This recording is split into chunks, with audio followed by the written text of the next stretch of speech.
जब एक बच्चा दिल्ली विश्वविद्यालय में पढ़ाई करने के लिए आता है या जेएनयू में पढ़ाई करने के लिए जाता है, उसकी माँ हर रोज फोन करती है शाम को, कहती है बेटा खाना खा लिया आपने, बेटा आप कोई परेशान तो नहीं कर रहा है, बेटा आप रोहित वेमुला की तरह तो नहीं करोगे, मेरे लाल पढ़ाई लिखाई करो या ना करो, हम लोग जी लेंगे, पापा मजदूरी आपके कर लेंगे, लेकिन आप कोई गलत कदम मत उठाना।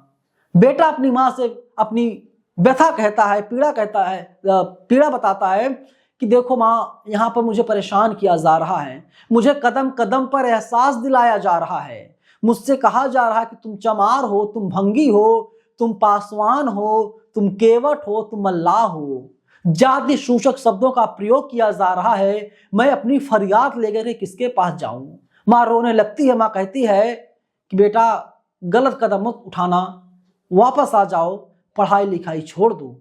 तमाम बच्चे वापस चले जाते हैं, लेकिन जो बच्चे नहीं जा पाते वे लोग हर रोज अपमान का घूंट पीते हैं, और जो अपमान का घूंट नहीं पी पाता, घर भी नहीं जा पाता, वो बच्चा रोहित वेमुला बन जाता है, वो बच्चा अनिल कुमार बन जाता है, वो बच्ची पायल तड़वी बन जाती है। आप सोचिए इस देश के शिक्षण संस्थानों के क्या हाल हैं।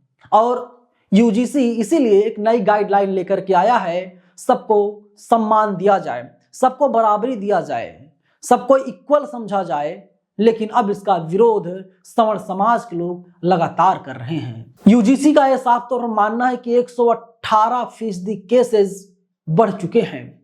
ऐसे मामले हर रोज सामने आते हैं। 118% जो केसेस हैं वो जाहिर सी बात है उसे दर्ज किया गया है, और जिसे दर्ज नहीं किया गया हो सकता है वो 1000 या 2000% भी हो।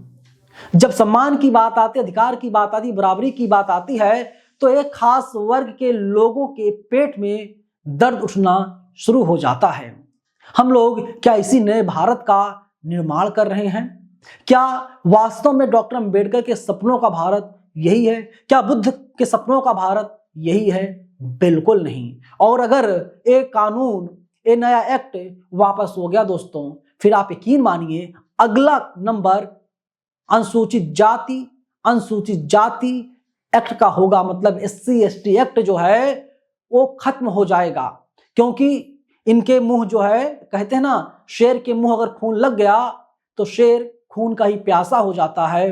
तो यही कुछ हाल होगा, और मुझे पूरी उम्मीद है ये मामला सुप्रीम कोर्ट पहुंचा है, लेकिन जैसे जज साहब सुनवाई करेंगे वैसे ही ये मामला पूरा पलट जाएगा। मतलब जज साहब पूरे मामले को पलटने का काम करेंगे। अब बहुजन समाज के कुछ जागरूक लोग हैं, वे लोग खुल करके मैदान में आ गए हैं। गौरवपाल कहते हैं जिसमें हिम्मत है यूजीसी को बदल के दिखाओ, 85% SC ST OBC ने ना ईट बजा दी तो कहना। डॉक्टर ओम सुधा हैं, ये कहते हैं यूजीसी के सदस्यों में ज्यादातर सदस्य ब्राह्मण समाज के हैं, केवल एक सदस्य अनुसूचित जनजाति के हैं, वह भी अरुणाचल प्रदेश से, जहां पर सभी समूह जनजाति घोषित हैं। अनुसूचित जाति और पिछड़े वर्ग से कोई सदस्य नहीं है। इन्होंने बाकायदा डेटा शेयर कर दिया है। और अब जो है डॉक्टर शीतल यादव हैं, ये कहती हैं आखिरकार इन दोनों से रहा नहीं गया, इनके अंदर का जातिवाद वाला कीड़ा जाग ही गया। यूजीसी का विरोध है दलित और बहुजनों का विरोधी है। अब देश की 85% आबादी वाले बहुजन इन्हें अनफॉलो करना शुरू करें, क्योंकि ज्यादातर ऑडियंस OBC SC ST है। तो जाहिर सी बात है ये लोग खाते हैं आपका, और आपके खिलाफ ये लोग गुणगान करते हैं। बात हो रही यहाँ पर अभिनव पांडे की और शुभांकर मिश्रा की। राजकुमार भाटी ने शेर पढ़ दिया, अंदर का जहर चूम लिया, धुल के आ गए, जितने शरीफ लोग थे सब खुल के आ गए। यूजीसी के नए नियम किसी वर्ग के खिलाफ नहीं है। ये नियम विश्वविद्यालयों और महाविद्यालयों में जाति के नाम पर होने वाले भेदभाव और उत्पीड़न को रोकने के लिए है। जब इक्वालिटी की बात की जा रही है, और ये जो भारत है हमारा 2026 चल रहा गुरु, वो जमाना बहुत दूर चला गया जब आज से 500 साल पहले या 5000 साल पहले हम लोगों को परेशान करते थे, शोषण का शिकार हमारे बच्चे हुआ करते थे। अब वो नहीं हो पाएगा। ये देश कानून से चलेगा और सबको यहाँ पर इंसाफ और न्याय मिलेगा। फिलहाल इस वीडियो में इतना ही। आप लोग अपनी राय कमेंट बॉक्स में जरूर लिखिएगा। शुक्रिया।